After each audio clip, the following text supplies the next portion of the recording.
Welcome to all participants to this session. We're very pleased to have you here.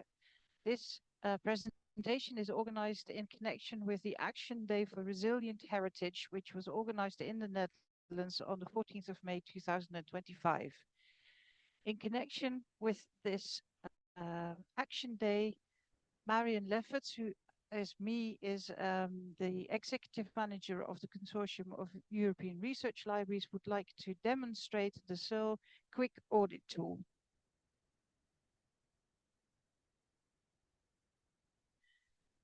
First, we're going to have a few words about what CERL is, the Consortium of European Research Libraries. And secondly, I would like to explain a little bit about the things that we undertake as an organization.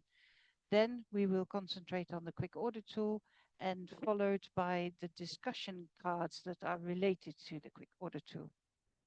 What is CERL? CERL is a membership organization, and that means that we do not get subsidies and we rarely have project funding, and all our funding comes from our members. There are currently 292 members in Europe and in North America, and we have a flexible membership structure. It includes single members, so large institutions joining as an individual member. There are special members for smaller or more specialist libraries, and there are group members which together form a group membership. CERL is in essence a network of specialists. We have 10 working groups. We have a very extensive program of events, and we publish many publications, letters, blogs, texts, books. And we are, secondly, a very important hub for data. Much more about CERL can be found on our website, on our LinkedIn pages, and we publish a blog, cearlblog.wordpress.com. The other half of CERL is related around data, and this data is about early printed books and manuscripts up to about the middle of the 19th century. It is about European, in quotation marks, cultural heritage. So books printed in Europe by Europeans elsewhere about European topics related to that material. And it goes to the middle of the 19th century. All of this data is freely available. We give access to bibliographical records, to authority records, to structured descriptions of provenance information, and digital images of provenance evidence. Today, we will look at the quick audit tool and related to that, the quick audit tool discussion cards. These tools have been developed by the CERL Collection Security Working Group, and the link is here. That group also has a quote-unquote secret mailing list. We use that mailing list to alert our community to potential risks to our collections, and that can also include thieves that are visiting our institutions and are traveling sometimes around Europe. This secret mailing list is only available to CERL members. Each member is allowed to nominate one member of staff to be a participant in that mailing list. So the quick audit tool, it's freely available and can be used by all. So it's not limited to CERL members only. You can download the booklet from our website, and the URL is here. And what it does is it's a quick self-assessment. So libraries, archives, book collections at museums can use this tool, and it takes the shape of a questionnaire. There are about 100 questions, and they are in 6 topics. So there are a set of questions around the topic of governance and policy. There's a set of questions around collections management. There is a set of questions around physical security, around access and use, exhibition and transport, and incident and crisis management. The quick audit tool is regularly reviewed, and we are currently using the 5th edition, which was published in August 2024. This is looking inside the booklet. On the left, you see an introduction, and on the right, on page 9, you see the first set of questions, and these are around collection management. For example, a statement: you maintain catalog records for your collection.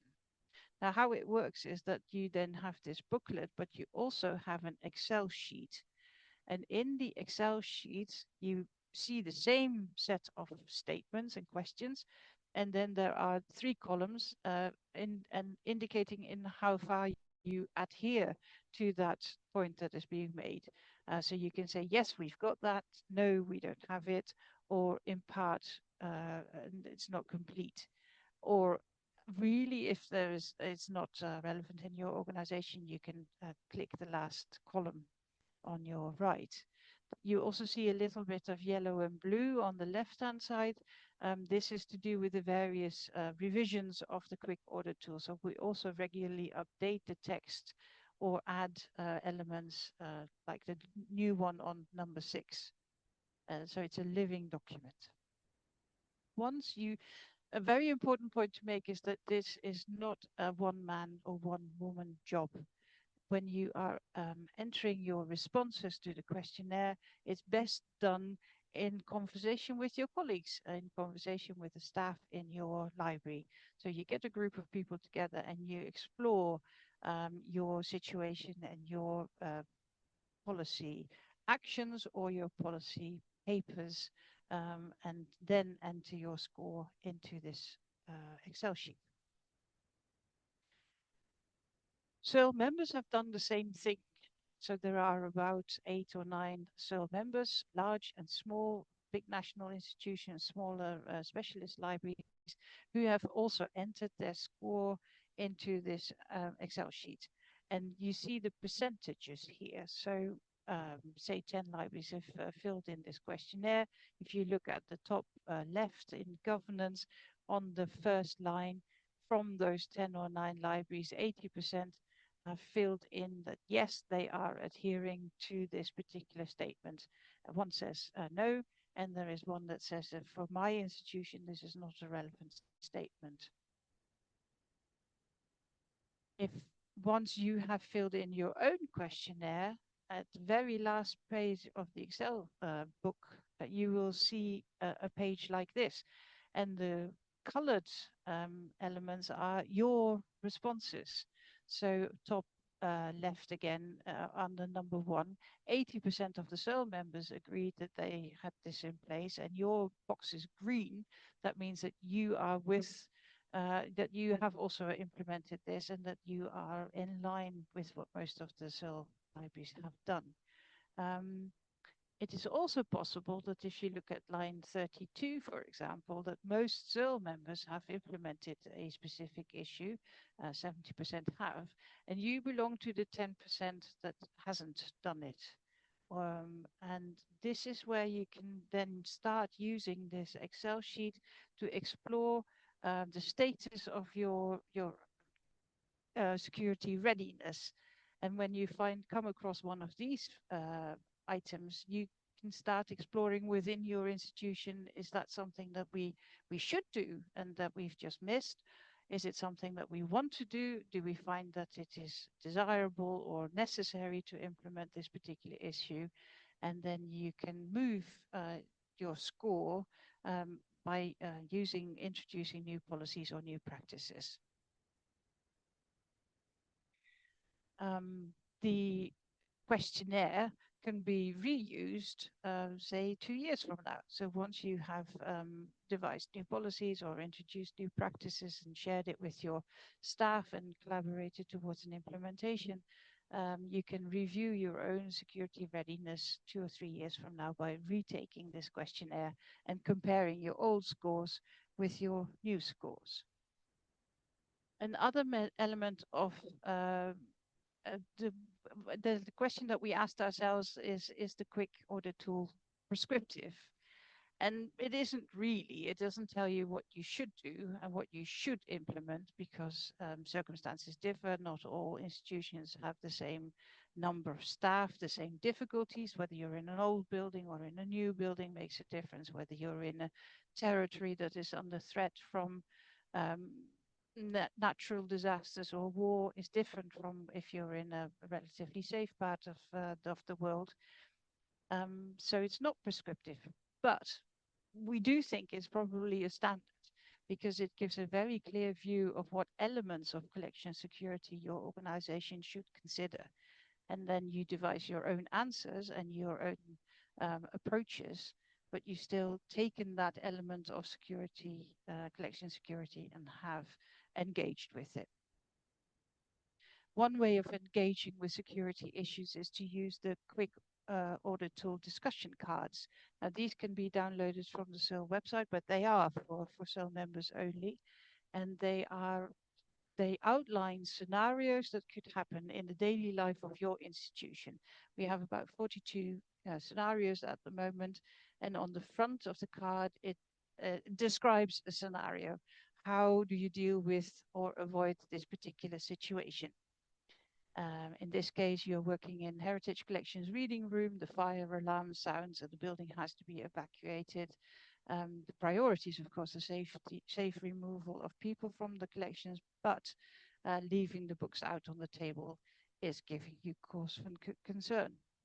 Now, this is a situation that you can put to a little group in your own institution to start a conversation. What do we actually do? Has it ever happened? What went well, what went wrong? And then you can use those discussion cards either to stress that there's a certain practice in place in your institution, you would like everybody to adhere to it, or you can explore with your staff whether the existing rules and regulations work in your particular instance.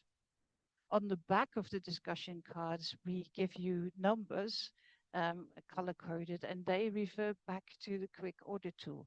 So they help you to find relevant elements of collection security that are listed in the quick audit tool, and you can then explore what your own responses to those statements and questions were.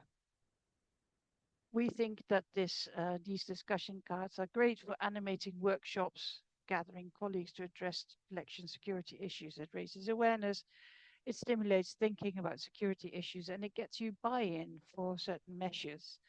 What we've created is a scenario scope sheet, and it does a high-level summary of some of the scenarios that could be brought together. And then at the bottom, in the checkered box at the bottom, it has little highlights for which questions are relevant.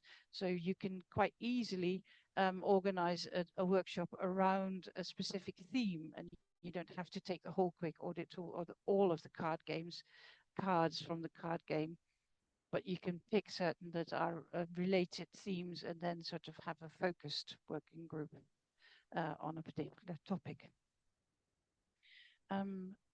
This way of giving room for discussion is a very good way of bringing up near misses, and you can therefore better identify the risks that are specific to your institution.